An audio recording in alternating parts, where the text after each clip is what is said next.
When I started practicing martial arts, I'd say 7 years old. And the reason is that was first day of school, because I came from China on May the 1st, 1934, and I was 5 years old. And my father held me out until I was 7 to go to school because I couldn't speak English. So on first day of school, all the hillbillies, I was the only colored person in the school, because here's Widener, Arkansas, with a population of 95 people, and they start gathering around me singing a song. And I said, oh wow, I'm really popular. So when I got home, my father said, how was school? I said, great, everybody loved me. They sang to me. He said, what did they sing? I said, Ching Chong Chinaman. And then he got red in the face. He said, you know, they don't like you. They are demeaning your race. I said, oh really?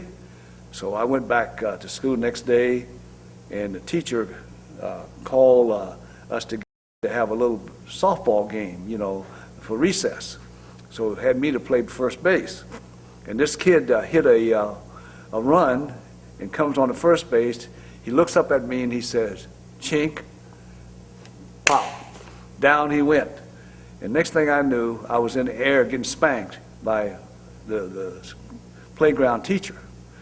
I would say my beginning of martial arts started at that moment. And then I would get teased and get picked on as I went to school. And I found out my cousins all quit school because they didn't want to be picked on by these bullies, so they ended up running the grocery stores with their parents, which I didn't want to do that, because I hated the grocery store because there's too much work.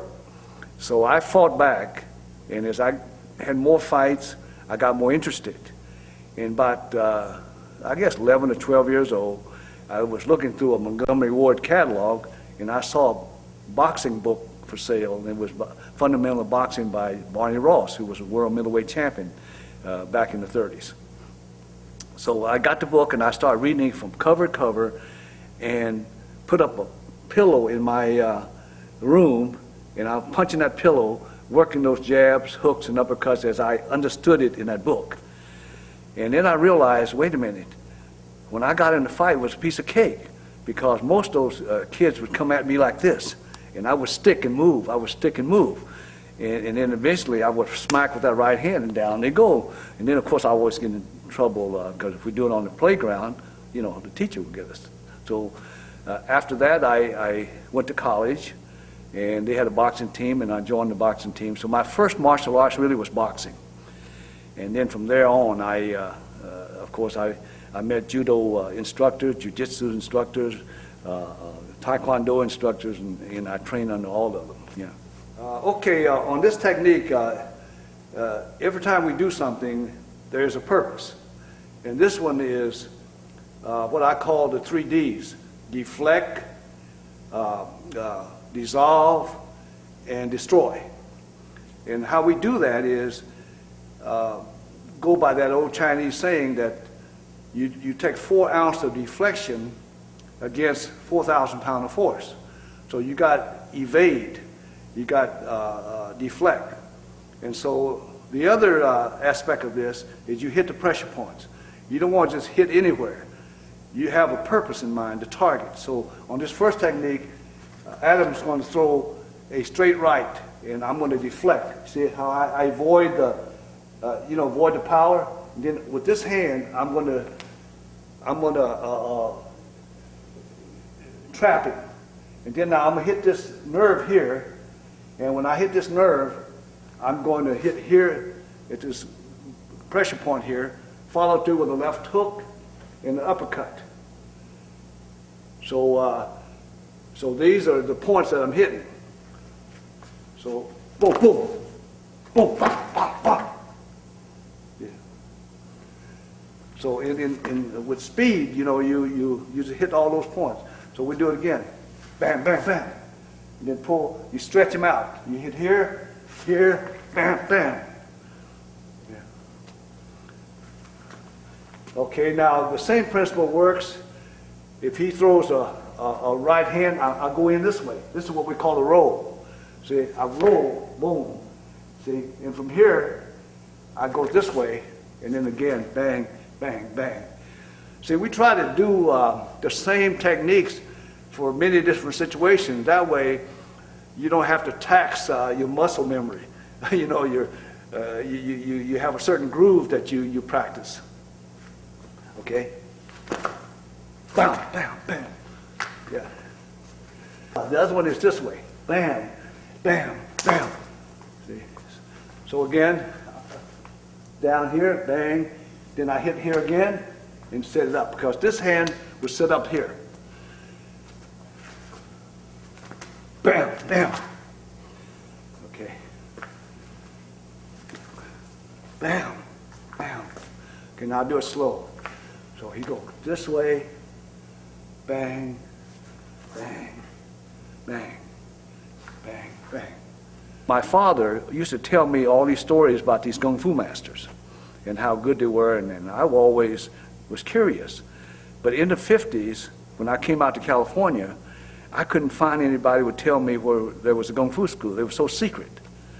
And so, of course, I came out to California because I'm a United Methodist minister, so they transferred me to Sacramento to serve a church there. And so I was invited to speak at a church in San Francisco.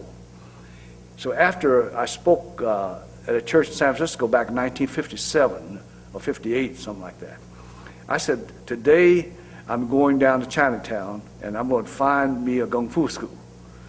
So I went to Chinatown to eat on Grant Street, and I saw an old man standing on the corner on Grant Street, and I said to him in my, broken Chinese, I said, Mister, is there a Kung Fu school around here? And he said, oh, there's one down there, and there's one up there. And I said, which one is best? He said, well, it's up to you. He said, that one down there run by an old man, that one up there run by a younger guy. And so I decided, well, an old man might be better. So I asked him a direction. I went down there, and I got in this little basement. I walked down the steps, and I saw this sandbag there, and it had blood stain all over it. And nobody there. And I said, anybody here? And then I hear somebody running water in this little bathroom. So I went over and looked, and it was just a little short guy, and we were talking about Helio Gracie. Well, he's about the same size. Little short guy, they're shaving, And I said, are you the Sifu? And he says in Chinese, yes. And then he said, what do you want? And then he kept on shaving, and when he finished, I told him what I wanted. I said, I'd like to learn Kung Fu. He said, why? So he drilled me, Finally, he said, well, when can you come train? I said, oh, I can come on Fridays because I had to drive from Sacramento to San Francisco, you see. I said, we'll come Friday. Every Friday I'll come train. He said, okay. He said, $15 a month. You come, I see, how long you stay with it. And so that was Choi Lei Fut, is Professor Lo Bun. So I trained there for about 3 years. And then I was curious. I said, I'm going to go back up there and check that Siu Lum school with that younger guy and see who it was. So I walked into the place. It was right next to the First Baptist Church in San Francisco. And so I went in, and there was a guy standing in front of the mirror doing forms with about 5-pound dumbbells in his hand. And I thought that was interesting. So I went over and watched him a while, and he turned around and said, hi, my name is Jimmy Lee. and so I told him what it was, and he said, are you a Kung Fu practitioner? I said, yeah, I trained down at the Choi Lei Fut school. He said, why don't you come up here? It's better. And then we got talking, and then I said, yeah, maybe I'll try. And then he introduced me to Professor T.Y. Wong, the instructor. Well, I trained there for about a year, and then Jimmy and the professor had a falling out. And so over $10, believe me, the professor accused Jimmy of cheating him out of $10 because of some books he sold. So Jimmy said, screw that, I'm going to go to back to my house and train there. If you want to come, you're welcome. So I followed him. I went to his house and started training, and of course that led to meeting a Bruce Lee later. But that's how I started with Siu Lum, is trained about a year over there, and then I trained with the rest of the time with Jimmy until he ran into Bruce. Then he started training in Wing Chun. Okay, the next one he's going to swing the right hand. I'm going to deflect. See, I don't block out. I deflect. And then soon I deflect, I said, bang, here. Hit here, bang, bang. Yeah. So, bang, bang, bang. Yeah. So everything you do, you don't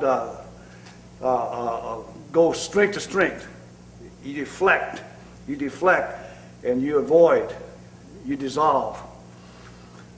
So bang, bang, bang, bang, bang. And now I do it slow, okay? Bang, then hit, bang. Then as soon as you touch, you just go this way, here. Yeah. Well, what happened was when I first met Bruce, he was more Wing Chun oriented. And he modified it a little bit because he's always wanted to work outside of the box. And but I always stuck to my boxing roots. But what I learned from Wing Chun, I couldn't do the traditional Wing Chun because I felt it's too stilted, and it's all forward blast. And so what happened was the evolution was more or less going back to the roots because I had tried to free spar with the Kung Fu I learned, and I always fall back and move and stick, you know, from boxing.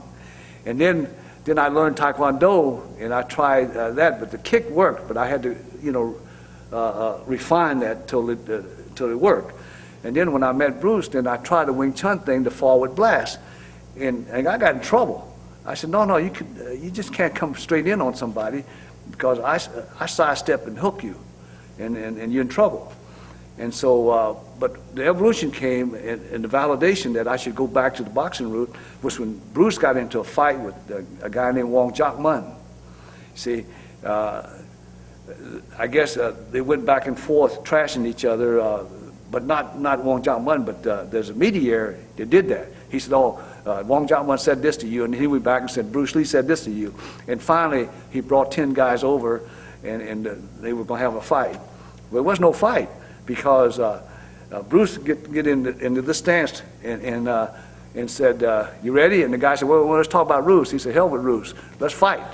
And so Bruce started bam, bam, bam, bam, and the guy started running. And there was one door here and one door there, and they ran all the way around, and finally Bruce cornered him and put his hand in his throat and was going to hit him. And he said, I quit. And then he made him say in Chinese, I give up to all those 10 guys he brought over. And then afterwards, I couldn't make it because I was at the time I had just transferred from the Sacramento church to Stockton. And so Jimmy called me after the fight was over, and he said, Leo, it's all over. I said, what happened? He said, the son of a gun ran, and he scratched Bruce's neck. And then said, here's Bruce, you talk to him. And Bruce said, I said, what happened, Bruce? How come you couldn't knock him out? He said, man, I need more angles. And I said, look, did you try the forward blast him? He said, yeah, and that son of a bitch kept running and ducking, and he scratched my neck. I said, look, Bruce, you're going to have to do more angles. You got to do hooks, uppercuts, crosses, and all the other angles you can think of. And of course, next week I went to train in Oakland, and there was Bruce hanging up a glove from a chain, and he's jabbing it and hooking it, and then crossing it, and moving around like a Muhammad Ali. You see, so then when that happened, it validated that what I was doing was right on the right track. And then of course later he said to me, he said, you know, you ought to just, why are you going to all those other schools and training and spending your money? I said, well, I want to find the ultimate. He said, ain't no ultimate, it's right here, in here. And as we were talking about a while ago, happiness is not getting what you want, but rather wanting what you have. And so of course, being a religious person, I got to thinking, I said, wait a minute, Jesus was right when he said the kingdom of God is within you. And so I started thinking about my own experience in boxing, because I had 25 fights in the ring, fighting amateur and college. And so I went back to my boxing route, and I used the Wing Chun trapping. Instead of using like the Wing Chun trapping, I used the idea. And so I trap box. And then the sensitivity training, I don't do this. I think that's useless. I know somebody's going to get on my tail about that. But I think what you have to do is once you touch, you go. Once you touch, you feel. And that's where I learned from Wing Chun concepts is very variable. The trapping and the sensitivity has really improved my boxing skills. Okay, let's talk about the concept of sensitivity training. Okay, so I'm going to throw, okay, I'm throwing, bang, that he's going to block. You see? Now, if I try to do this, that's no good. You see, I'm going to give in to him. He's going to bang, bang. You see? And if I do come up with an uppercut and he comes down here, then it wouldn't do any good. If you do this, this becomes a hook, bang. And then bang. See, now I'm shifting too. The footwork is important. We use a triangle, you know, and you shift as you hit. So I'm going to throw, bang. You see where he's got his hand, he's pushing me down. Well, then bang. Bang, bang, bang, bang. And then if I throw a hook, boom. There's two ways to do it. I can go uppercut, bang, playing on his energy. You see, his energy is going out. So if he's going out, I'm going to help him, boom. I'll pull down, bang. You see. But if I try to force myself, then it's strength against strength, and the strong man wins. And so for me, I want to always have the advantage, so I'm going to let him have all the strength he wants. Yeah, you see. And so the other one is bang, you go to the body. You see. Now, if I want to set him up for a left hook, I go right there and let him touch me here, and then bang, see? Yeah, and then bam, see? Because, see, with chi punching, this is what we call chi punching, chi striking. It's not all muscle power. You see, if I, for instance, he's standing here in his on guard position, and I'm standing here, I want to get in, I hit here, and I hit here. See why I shift my leg? When I put my foot down and hit there, all my energy will go in here. So now I'm going to do it fast. Bang! See? That's it's hard to get away when you go bang! See? It took me about, I think I got out of seminary in 1954, and I was assigned to church in Sacramento. And one of the hardest things for me to do was try to get a sermon every week. I had no frame of reference because I'm only 24 years old. So I would get books and I would read it, and most of the time I'd plagiarize people. And then finally, 1964, I was sent to Stockton, and it was there that the metamorphosis began to take place.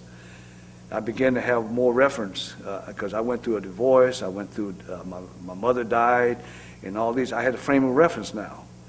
And then I met this friend of mine. He was a minister in San Francisco. He was an African-American minister.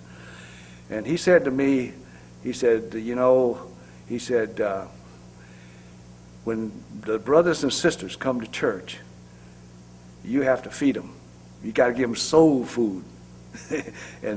And I said, what do you mean? He said, because they're working as domestics, they're working in the docks, they're working these menial labor. They're frustrated. They're looking for something. They come to church looking for answers, looking for soul food.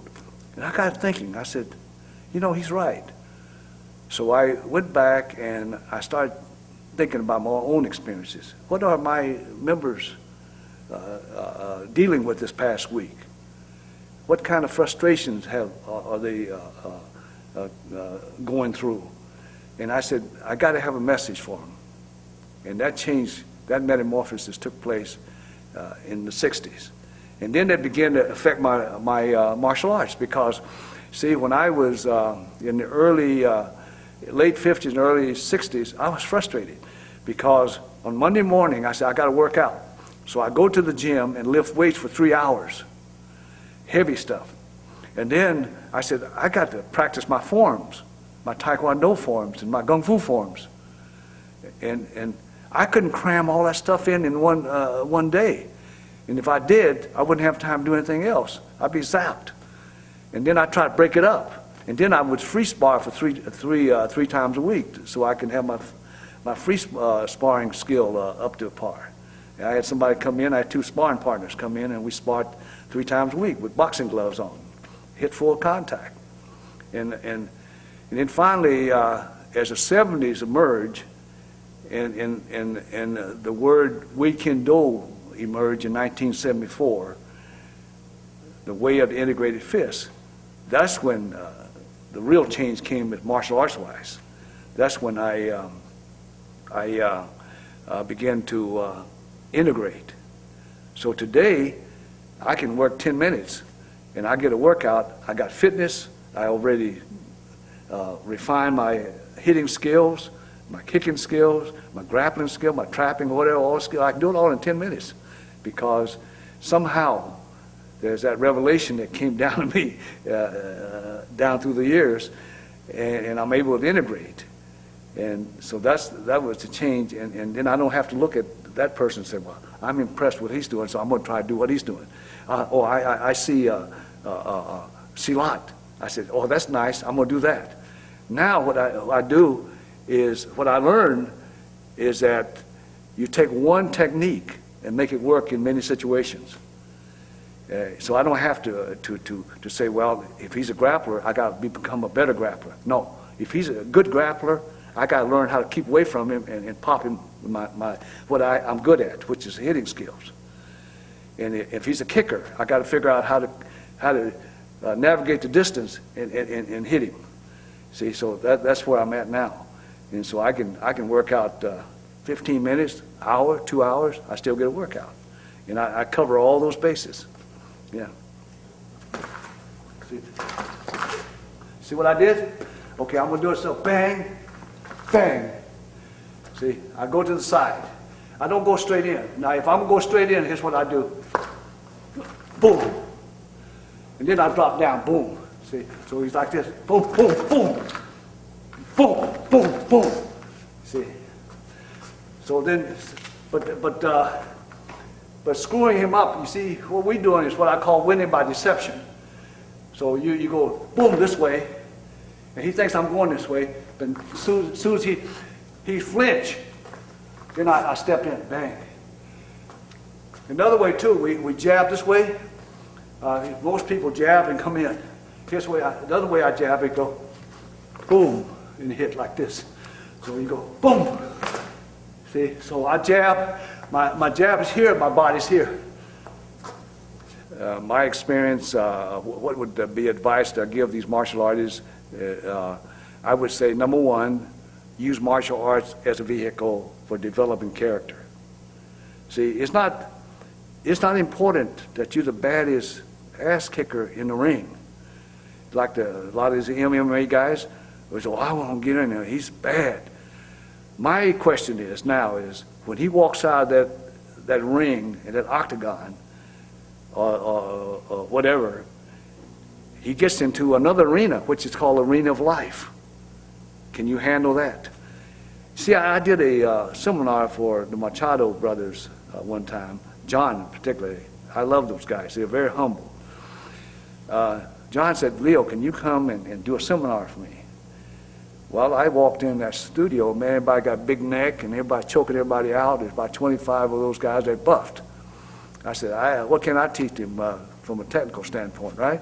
From fighting. They know how to grapple and how to hit, they know how to do everything. So I walked out there and they all lined up and I said, let me ask you guys a question.